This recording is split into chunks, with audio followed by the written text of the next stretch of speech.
Tell you what, the best part of the night, you walk over here to do media and you see Clint Capela and John Collins in the weight room lifting right now, after playing 43 for John and 39 for Clint, and they're in there still getting better. And I think that was kind of a summary of tonight's game. I thought we got better as the game went on. I think our guys are getting better.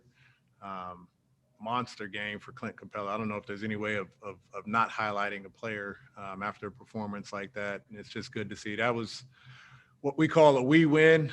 We had a lot of guys contribute in a lot of different ways, but really a gutsy win for our guys tonight and the confidence builder. If you need. First question for tonight will come from Kelly Kroll. Yeah, Coach, there's a lot of great things to unpack in this one, I think. And you mentioned Clint Capela. Where does a performance like this rank in your eyes for him, and just where he can go from here even? It feels like every night we're talking about him right now.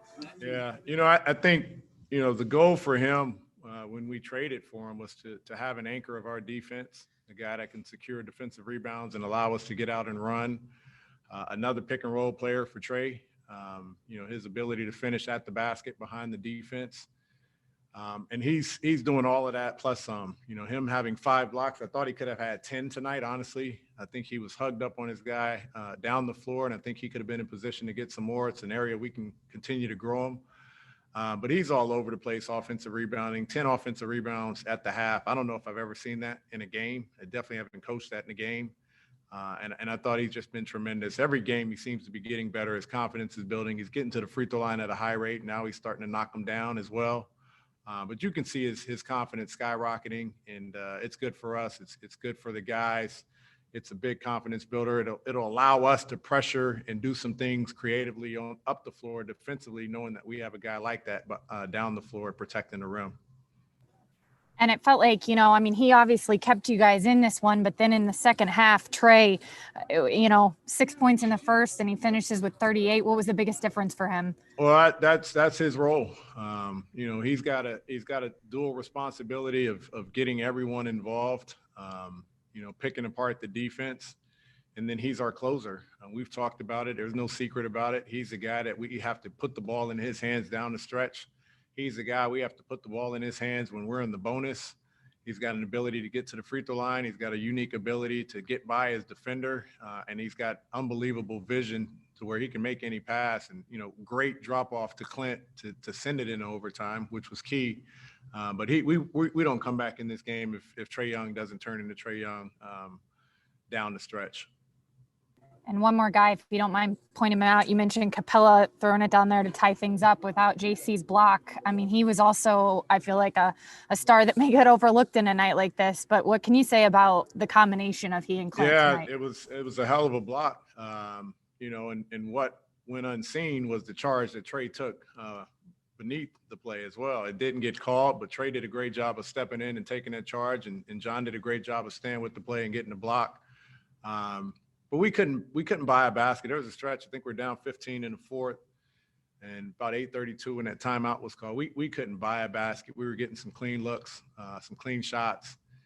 But I think the thing that turned it for us was we were starting to get stops and put some stops together, and eventually the shots were going to fall, and that's exactly what happened. And so John's block at the end of the regulation was kind of the summary of that fourth quarter. We got back in the game because we were getting stops, and we went into overtime because he made a key block at the end of it. I believe we have a question from Sarah Spencer. Lloyd, how impressed have you been with Clint just as far as the consistency that he's bringing to the team? You can just look at his performance. He's bringing what, he and I talked, and we were talking about role definitions before the season started. And I said, I just need Clint Capela to be Clint Capela. We didn't bring you here to reinvent you and put you behind the 3-point line or do anything different. Play behind the defense, rim run and transition, set screens and roll, create some separation, and crash the glass. I think I mentioned his stats. He has the most in the restricted area shots per any big in the league. I think he was second in offensive rebounds to Drummond. And that's all we need Clint to be. We need him to be the same and maybe a better version of what he's always been and to anchor our defense. And so he's done that from day one. It took him a while to get his legs going. It took him a while for me to play him extended minutes. Now we're playing him 30 plus, 40 almost tonight, just because he's getting in game shape. He's in better game shape, and you're seeing more production from him. Thank you. Chris Kirschner. You guys were down 14 with 5 minutes left. What do you think changed from that point to, get it to overtime? Just stops. Trae did an unbelievable job of just managing the game. We ran 3 different sets in the fourth quarter, and that was it. And with each set, we pretty much had a similar look. And, 2 options around the basket, and Kev and Solo spaced out. And he and Kevin in that 2-man game, Kevin kept it a couple of times, makes a great play to Clint for the N1. Trae kept it a couple of times. But that's just game management. That's great execution. Trae was poised. He was patient. And when we were getting stops, we were able to get down and get organized. And obviously we made some big plays down the stretch, but that's just good execution by Trae leading that group. Terrell Thomas. Coach, of course, your players came into the game shorthanded tonight. So what was your message to your team, and how did you get them to compete so hard playing those 3 guys so many minutes this evening? It's we always say it's a we mentality. I don't go into a game talking about who's not there. All I can focus on is who's available and how we can, create some lineups where we can maximize who's on the court. I thought our guys were tremendous, and this is one of those games where if Clint's rolling like that, he's got to play. If John's rolling the way he's rolling, we got to play him. We were shorthanded, but I thought I always think we have enough to win the game. We just have to execute at a high level. We got to knock down shots, and we got to get stops. And it took us a while to get that going with all 3 phases, but the fourth quarter was great for us. Edwin Powell. Coach, you guys go into overtime after a great defensive play, seemed to really energize the guys. What was the message to the team as overtime started?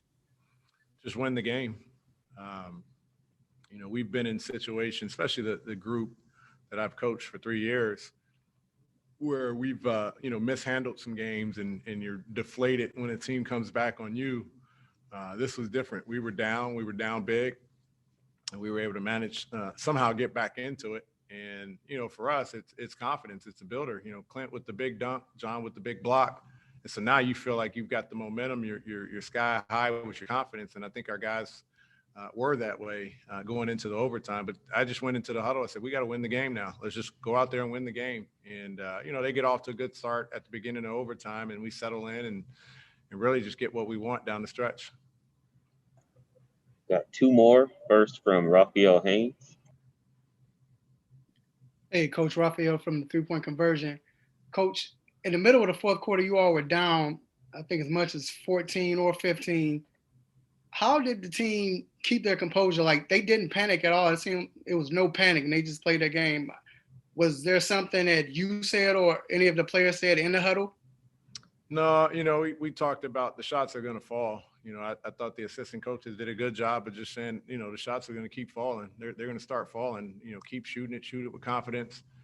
I don't think there was any panic. I thought Trae did a good job of just managing the game. I thought we did a good job of creating open shots. And early on, we had 3 kind of blind, wide open shots, uncontested, that just didn't go down. And you really can't change what you're doing if those are the shots you're creating. You just, somebody's got to get one to go. And, John gets fouled on the 3-point attempt. I think Solo finally hits one late. Kevin hits a big 3. Kind of everyone stepped in and contributed in different ways. And that's all we needed. We just needed a little bit of momentum on the offensive end because we were doing a great job defensively. Final question from Jamila Johnson. Hey, Coach, you did mention this briefly, but Solomon Hill did go 2 for 8, but he hit that 3 late on in the game. What did you like from his game and, inserting him into that starting lineup and playing him that many minutes? Just a competitor. I mean, we're missing our two basically top perimeter defenders in Dre and Cam, and Solomon gives us that girth, that size, that toughness, that experience. And, Jeremy Grant's, he's off to a hell of a start this year. I think this is his 9th straight game or 10th straight game or something like that, over 20. He's averaging about 25 per game. And so we needed a matchup for Jeremy just to make it tough.